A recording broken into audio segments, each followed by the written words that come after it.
На безмолвии кладбища внезапно раздался тревожный звук. Из утреннего тумана, весь в грязи, выскочил крупный рыжий кот и помчался прямо к траурной процессии. Его лапы бесшумно ступали по мокрой траве, но в тишине было слышно тяжелое дыхание. Люди в черной одежде в замешательстве расступились, когда кот рванул к маленькому гробу. «Остановите его!» Вскрикнул кто-то, но кот уже добежал. Он положил грязные лапы на отполированную крышку и издал пронзительный, надрывный вопль, полный тоски и тревоги. Егор Волков бросился вперед, чтобы оттащить кота от гроба своей дочери. Лицо его перекосилось от боли, но кот не отступал. Он скреб крышку и мяукал все громче, будто пытался что-то сообщить, что-то, что никто не мог понять. «Пусть останется», — прошептала сквозь слезы Наталья Волкова, — «он проделал такой путь.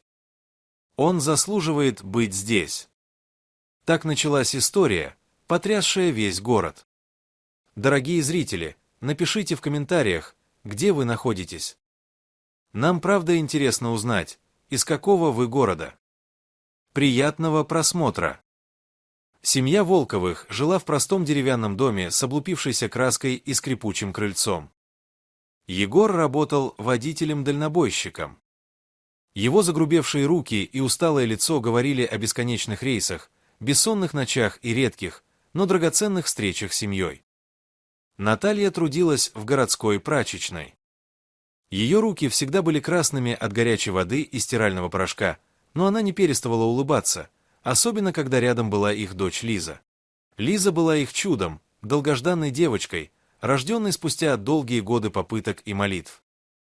С ясными зелеными глазами и заразительной улыбкой она умела радоваться каждому дню, каждому желтому листику осенью, каждой капле дождя.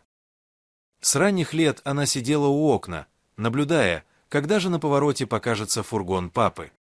На 6-й день рождения Егор принес домой крошечного рыжего котенка, которого нашел в коробке на обочине трассы.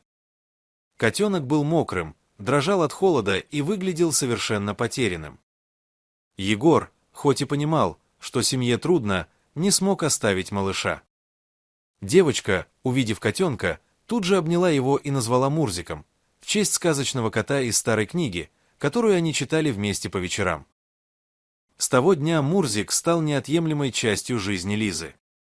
Он спал у ее подушки, сидел рядом за обеденным столом, сопровождал ее во дворе и даже встречал после школы. Поначалу преподаватели и охрана были против его присутствия у забора школы, но спокойный нрав и преданность кота быстро завоевали уважение всех. Всех, кроме одной девочки, Алисы Соболевой. Старший класс, с жестким нравом, она дразнила Лизу за старую одежду и за привязанность к Мурзику. Все изменилось в один мартовский вторник. Алиса и две ее подружки заманили Лизу к старому пруду за школой, где росли густые деревья и где не было видно школьного двора. Там Алиса отобрала у Лизы тетрадь с рисунками и историями о Мурзике и начала ее рвать. Несколько листов с рисунками улетели в воду. Лиза в панике бросилась их спасать. Она оступилась на скользком берегу и упала в ледяную воду. Мурзик, почувствовав беду, с диким мяуканьем перепрыгнул школьный забор и помчался к пруду. Он прыгнул в воду и, уцепившись зубами за воротник Лизы, вытащил ее на берег. Девочка была без сознания. К тому моменту прибежали учителя. Кто-то видел, как кот тащит Лизу, кто-то, как он шипит на девочек, чтобы не подходили. Слухи пошли моментально. Кто-то утверждал, что кот напал. Девочки, боясь наказания, промолчали. Правда терялась в сплетнях. В тот же день Егора вызвали в школу.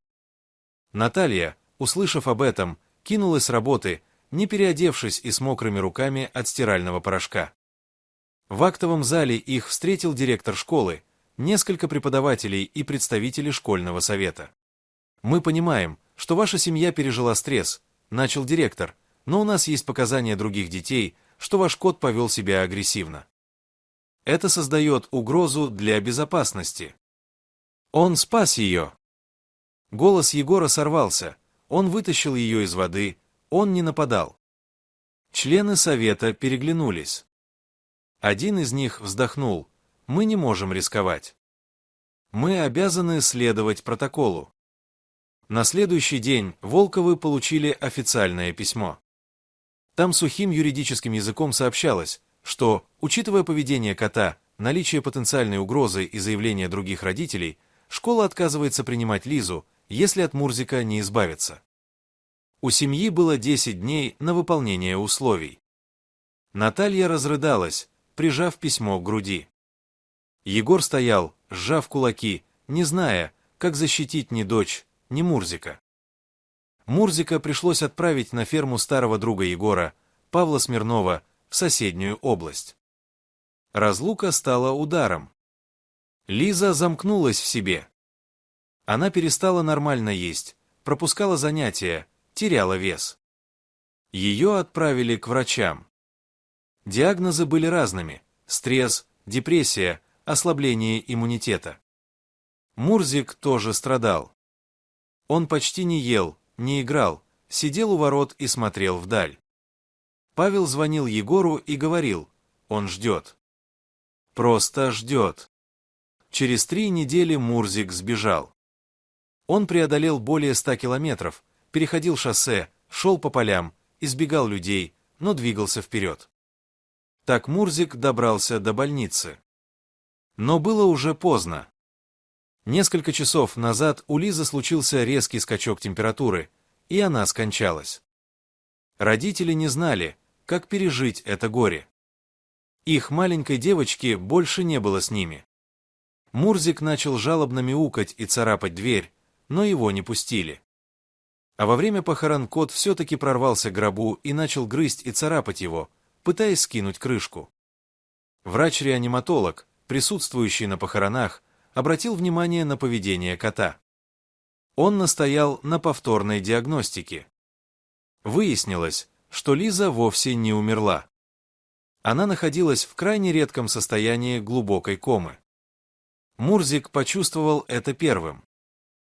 Эта история потрясла город. Газеты писали о чуде. Дети начали приносить фотографии своих животных в больницу. Школьный совет отменил запрет. Мурзик стал официальным котом школы. Все, что раньше казалось невозможным, стало возможным, потому что один кот просто не смог оставить свою девочку. Со временем Мурзик состарился. Его морда поседела, лапы начали дрожать. Но каждое утро он провожал Лизу в школу. Она стала старше, но по-прежнему шептала ему перед выходом: «Ты, мой герой, Мурзик. Спасибо, что не сдался». Дорогие зрители, что вы думаете об этой истории? Расскажите, пожалуйста, в комментариях. А если вам понравилось это видео, ставьте лайк и подписывайтесь на наш канал. До свидания!